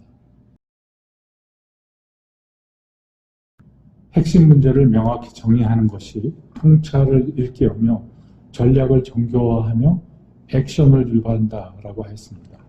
역동적인 경쟁, 시장의 격동, 기술 혁신, 지정학적인 격변 등의 환경에서는 상황의 에센스를 재정의 또는 정립함으로써 경영의 선입관, 과거에 굳어진 인식들을 계속 도전해 나가야 한다는 것입니다. 그 한 가지 방법으로서 창의적인 옵션을 창출할 예리한 질문을 던지는 겁니다. 첫 번째 질문은 어떤 비즈니스에 우리가 진입하지 말아야 할까 하는 것이고, 두 번째 질문은 우리가 알아야 할 걸 알고 있을 때 과연 이 비즈니스에 지금 진입할 것인가 하는 것입니다. 드러커는 이 두 질문을 통해서 이슈의 전략적 에센스를 파악해낸다고 했습니다. 우리가 실수를 저질렀을 경우 실수들을 평가해보고 무엇을 할지를 이해해야 한다 하는 겁니다. 그는 이런 질문을 다운사이징이나 사업에서 손을 뗄 때와 같은 매우 이해관계가 높은 상황에서 했습니다. 못지않게 중요한 것은 현재 및 미래 현실들을 이해하고 있는 기업의 경험 있는 관리자들이 대안들을 평가하는 데 협력하도록 한다는 것입니다. 우선 첫 번째 질문은 결과가 기대에 못 미치는 것으로 나타나 의사결정을 했음을 시사하는 것으로, 의사결정 당시는 우리의 선택이 유망해 보였을지 모르나 우리가 베니핏을 과대평가했거나 코스트를 과소평가했거나 비즈니스 환경이 어렵게 변화할 것이라는 점을 정확히 짚어내지 못하였을 수 있습니다. 드러커의 질문은 성장 위주의 문화에서 흔히 보는 잘못된 의사결정들에 대한 점검에 대하여 있을 수 있는 저함을 현명하게 우회하고 있는 것입니다. 두 번째 질문은 우리가 우리 비즈니스를 속속들이 잘 알고 있음을 시사하고 있는 것입니다. 드러커의 메시지는 우리가 수년 동안 고전을 거듭하고 있는데 우리가 알고 있는 것을 활용해 봅시다 하는 것입니다. 즉 우리 비즈니스가 혈투에 가까운 경쟁을 벌여왔고 계속 투자를 하지 않으면 안 되었고 낮은 수익으로 점철해왔고 지속 가능한 경쟁 우위를 확보하지 못하였음을 알고 있던 것입니다. 그렇다면 왜 우리가 지금 이 사업에 진입하여 투자를 해야 합니까? 라는 질문을 해야 한다는 겁니다. 드러커의 계몽적인 또는 깨우침을 주는 질문은 경영자들에게 미래 수익들에 대한 낙관적 환상을 멈추고 호락호락하지 않은 현실을 직시하도록 하고 사업을 그만두는 데 걸림돌이 되고 있는 것들을 처리하고 비즈니스에서 손을 떼도록 사인을 보내는 것입니다. 드러커는 전략에 대한 모델, 파라다임, 분석적 개념들, 체크리스트들은 유용하긴 하나 충분한 것은 아니다고 합니다. 드러커가 통상적으로 설파하는 것은 당신은 올바른 질문들을 던지고 있는가? 당신은 이슈의 핵심에 도달했는가? 당신은 사람들이 현실에 대면토록 자유롭게 해주고 전략적 옵션들을 비록 마음에 들지 않더라도 다루도록 하고 있는가 하는 것입니다.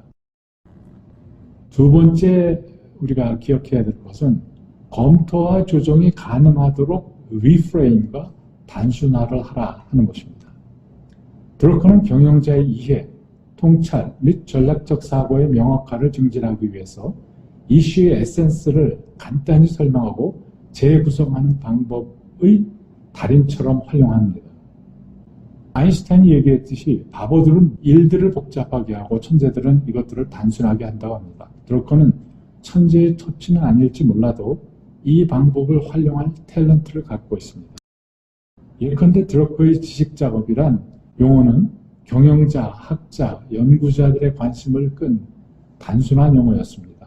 이는 경영자가 경쟁 우위를 추구하는 데 있어서 지식과 인적 자원의 역할에 대한 전략적 사고에 혁명을 일으켰습니다. 미국의 제조업 중심 경제에서 블루칼라 작업은 공장의 생산성을 가름하는 요소로 간주되었으나 화이트칼라 작업은 비용으로 여겨졌습니다. 따라서 블루칼라 작업이 제품에 내재된 실질적이고 측정 가능한 기여로 여겨졌던 것입니다. 그러나 드러커의 지식작업이란 용어는 다양한 화이트칼라 직무들의 결정적인 기여들에 주목하게 함으로써 상황의 에센스를 재구성하였다고 봅니다. 그의 재정의는 인적 자원 및 조직 문화에 대한 경영자의 전략적 사고를 확대하였고 창의적 혁신적인 지식 산업에 대한 경영자의 관심과 지원이 획기적으로 증가하게 되는 것을 예견 가능케 하였던 것입니다. 드러커의 재정의 또는 구성에 힘입어서 경영자들은 지식이 무엇이며 그것이 조직의 경쟁 우위에 어떤 기여를 하는지에 대해 이해가 증대되었고 경영의 성공이 지식작업을 기교 있게 리드하고 통합 합성해 나가는 것에 달려있게 되었고 이런 일은 아이디어들과 데이터를 선별 분석 조직하기 위한 개념들을 만들어내고 활용해서 유용한 제품과 서비스를 만들어내는 의사결정에 이르게 하는 일련의 활동을 포함한다 하는 것입니다. 동시에 경영자들은 전략적 성공은 가급적 권위주의적 지시들을 피하고 지식 공유와 창의성을 장려하는 데 달려있다는 것을 깨닫게 되었습니다.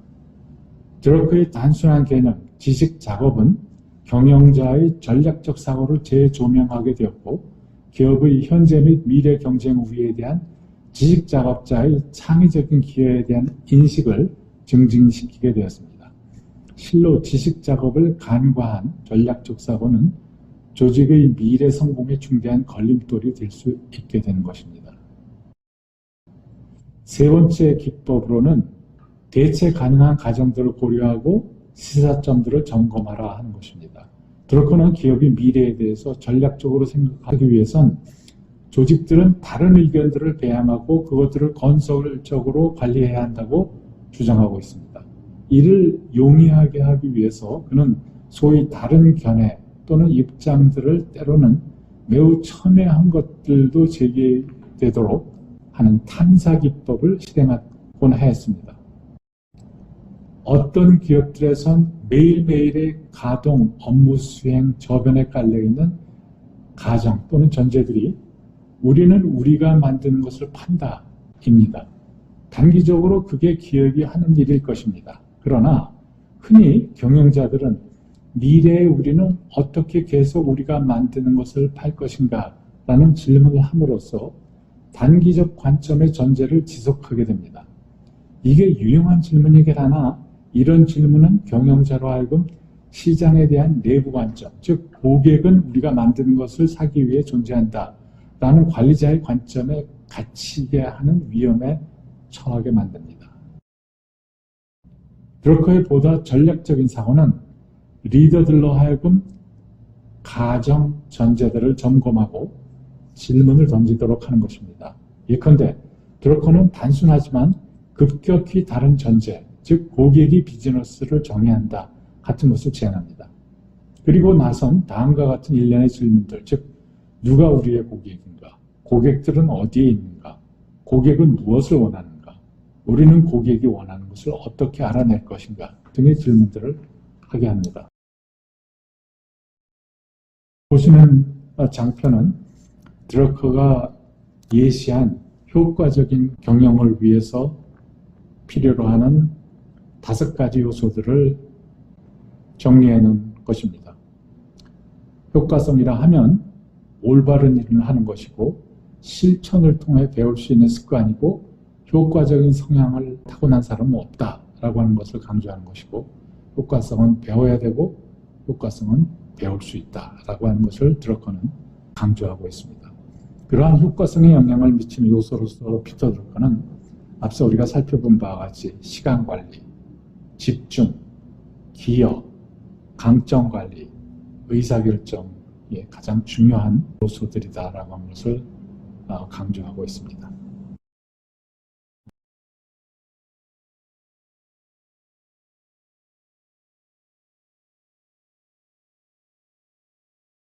드러커가 항상 강조하는 것이 경영자들은 사람들과의 관계를 관리하는 사람들이기 때문에 자기 관리가 되어 있지 않으면 효과적인 관리가 될 수 없다는 것을 강조하고 있습니다. 소위 셀프 매니지먼트의 기본은 내가 누구인가 하는 질문을 던지는 것입니다. 나는 어떻게 나의 강점을 발견하고 개발할 것인가가 가장 중요한 질문이 될 것입니다. 나는 어떻게 성과를 내는가? 나는 어떻게 일을 하는가? 이러한 질문들이 자기의 강점을 발견할 수 있는 중요한 질문들이라고 예시하고 있습니다.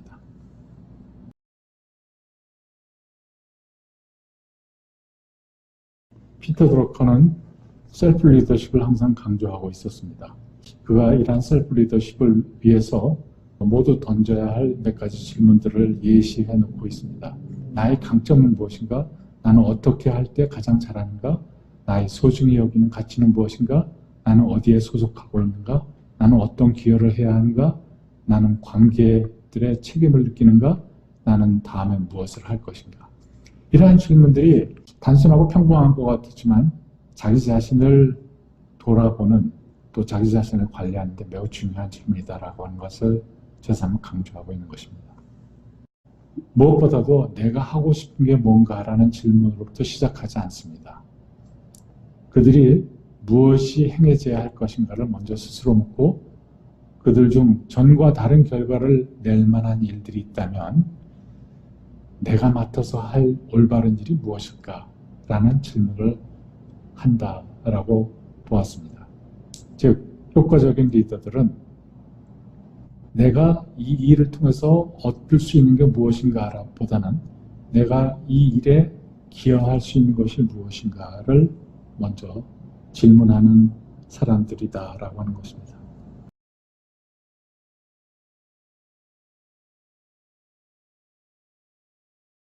기업 또는 경영이 사회에 영향을 미치는 그러한 관계를 보여주는 장표입니다. 여러 가지 조직들로 구성된 사회, 이제 지식 기반 사회는 이런 조직들로 구성된 사회를 형성하게 됩니다. 이 조직은 사회의 기관이고, 다시 말해서 우리 장기와 같은 기관이며 사회와 집단, 개인의 니즈를 충족시키기 위해서 존재하는 것입니다. 매니지먼트는 경영은 조직의 목적 달성, 즉 사회와 집단, 개인의 니즈를 충족시키는 성과를 올리기 위해서 존재한다라고 하는 것을 상기시키고 있는 것입니다.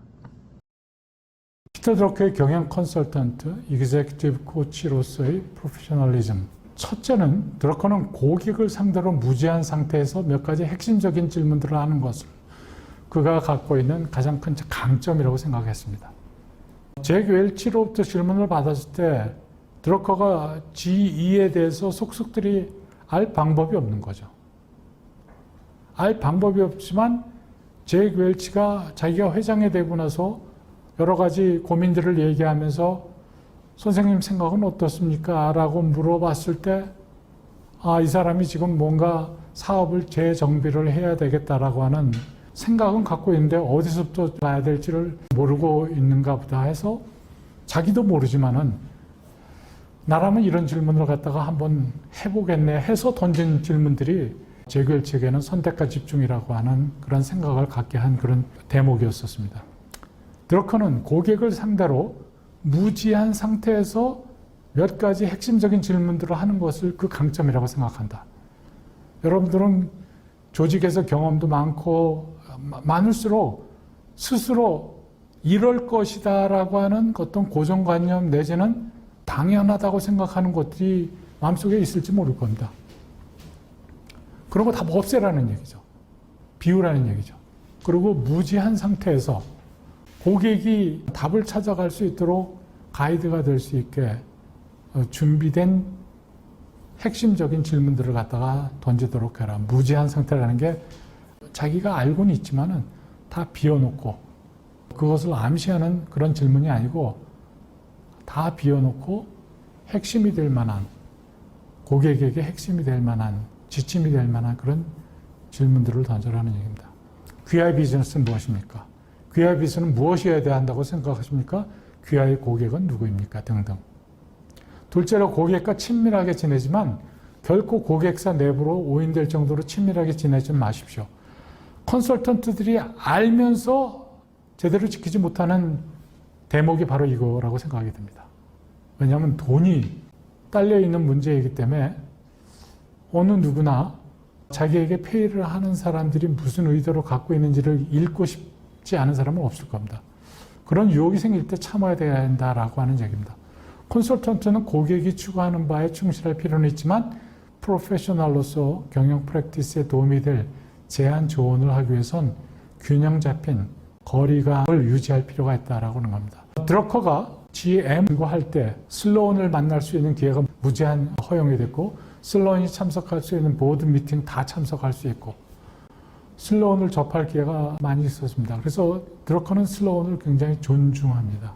미국의 가장 대표적인 경영자라고 슬로운을 갖다 얘기하곤 합니다. 그렇지만 사회적인 책임을 다해야 된다라고 하는 것을 강조하는 대목은 고객이 듣기 싫은 대목일지도 몰랐을 겁니다. GM은 사회적인 조직입니다. 사회적인 책임을 해야 되겠습니다. 라는 얘기를 감히 할 수 있었던 것은 바로 컨설턴트로서, 그땐 컨설턴트라는 직업이 확정된 건 아니었지만은 자기가 이 회사를 자기 고객으로서 생각했을 때 해줘야 될 분명한 얘기다라고 생각한 것을 얘기해 준 것이라고 생각이 듭니다. 세 번째는 정직과 성실로서 컨설턴트로서 코치로서 고객의 실질적인 성과 결과를 낳게 했는지 여부가 모든 평가에서 시금석이 되어야 합니다. 실질적인 성과 창출에 컨설턴트로서 기여하였는지 아니면 고객의 최고 경영자에게 영어로 한 걸 제가 번역한 거기 때문에 이상하게 생각하지 마십시오. 광대나 기쁨조 역할을 하는데 그쳤는지 자문을 해야 한다 라고 하는 겁니다. 최고 경영자 B에 맞추는 리포트를 쓰고 리코멘데이션을 하는데 그치었는지 아니면 진짜로 성과를 내는데 기여를 했는지 그건 여러분들이 책임 있는 자유입니다. Accountable, Responsible Freedom입니다. 그래서 자유라고 하는 것은 컨설턴트와 이그제큐티브 코치의 자유라고 하는 것은 부담입니다. 부담. 그걸 느낄 수 있을 때 정직한 코치가 될 수 있고 정직한 컨설턴트가 될 수 있다라고 하는 겁니다. 넷째, 컨설턴트 코치로서 자신의 통찰에 도취되지 말아야 한다. 고객을 드러커식으로 만들려 하지 말고, 드러커 얘기에 의하면 의사결정을 책임지고 있는 리더 경영자의 방식으로 프레임이 되도록 지원을 하는데 충실해야 한다. 가장 위험한 것이 바로 컨설턴트나 코치가 자신의 평판 경력을 바탕으로 자신의 경험 지혜에 대해서 지적 오만에 빠지게 되는 경우이다. 이런 걸 유념하지 않는다면 컨설팅 코치는 고객에게 자신의 지혜를 자신의 방식으로 적용하도록 암암리에 강요하는, 이것도 드러커가 쓴 표현을 한국어로 번역한 겁니다. 협박, 위협이 되어 버릴 수 있다라고 하는 겁니다. 암암리에. 드러커식의 컨설팅과 코칭은 그의 집 사랑방에서 문닫식 대화로 주로 행해지거나 전화통화로 대화를 하곤 합니다. 맥킨지의 컨설팅 대부로 알려진 마빈 바우어는 전혀 다른 방식의 컨설팅을 한 것으로 비교가 됩니다. 정직, 성실의 도덕적, 윤리적 가치, 모든 활동에서 견지하려 한 Man of Integrity and Humanity가 돋보이고 남의 삶에 올바른 변화를 도모하려는 사람으로 기억되고자 한 겸손한 거인의 모습을 그의 경영 컨설팅 코칭관에서 엿볼 수 있을 겁니다.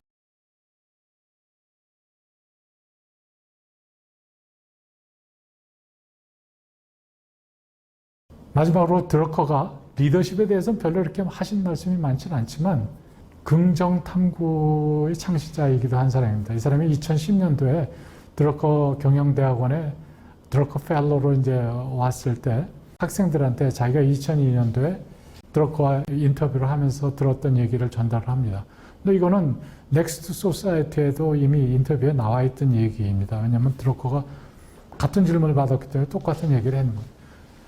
리더의 역할은, 리더의 과업이라고 하는 것은 조직의 약점들이 별 문제가 되지 않게 강점들을 정립하는 것이다.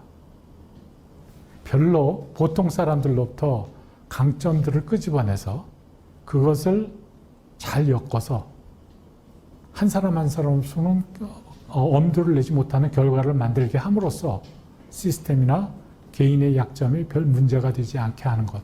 이것이 리더다 라고 하는 얘기를 했습니다. 이것이 이제 많이 인구에 회자하면서 드러커의 리더십이다 라고 얘기들을 많이를 합니다. 근데 드러커는 사실 그렇게 리더십에 대해서는 얘기를 많이 하지 않았습니다. 리더십은 트러스트, 책임이고 일이다 라고 하는 얘기를 초지일관되게 얘기를 했습니다. 왜냐하면 리더십 하면 드러커가 갖고 있는 리더십에 대한 고정관념은 카리스마입니다. 그 카리스마가 연상시키는 인물이 히틀러였습니다.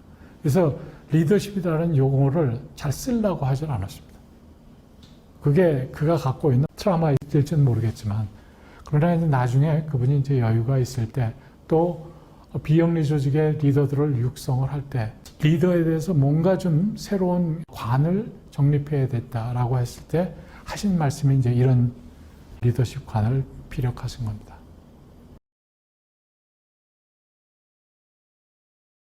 자, 이제 마지막 장입니다. 드러커가 꼭 마지막에 자기 집에서 초대해서 이제 얘기를 하고, 아까 사진에 잠깐 비쳤지만은 정원으로 나가는 문가에 이제 드러커가 서 있는 사진이 잠깐 비쳤습니다. 나와 멋진 미팅을 가졌다고 말하지 마시라고 이렇게 얘기를 합니다. 돌아가서 다음 주 월요일 지금과 다른, 여러분이 여태까지 해왔던 것과는 다른 어떤 무엇인가를 시도하려고 했을 때 그것이 무엇인지 나한테 알려주십시오. 나와 만난 결과가 당신이 어떤 변화의 시도를 했는지가 되었으면 좋겠습니다 하는 얘기를 꼭 만남의 마지막에 드러커가 한 얘기라고 합니다. 그래서 제가 여러분들께 드리고 싶은 말씀은 드러커 흉내를 좀 내고 싶어서 준비되지 못한 자료이긴 하지만 너무나 방대한 지식을, 방대한 인사이트를 세상에 전하고 가신 분이라 어떻게 정리해야 될지 참 쉽지는 않습니다만은 조금이라도 여러분들에게 드러커를 다시 생각할 수 있는 그런 기회가 되게 제가 메시지를 전달했더라면 다음 주에, 내일이라도 좋습니다. 내일 드러커 책, 어떤 책을 한번 다시 읽어볼까. 그리고 나는 드러커가 얘기한 한마디를 행동에 옮길 게 있다면 어떤 거를 제일 먼저 해볼까 그런 생각을 한번 해보셨으면 좋겠습니다. 이상입니다. 감사합니다.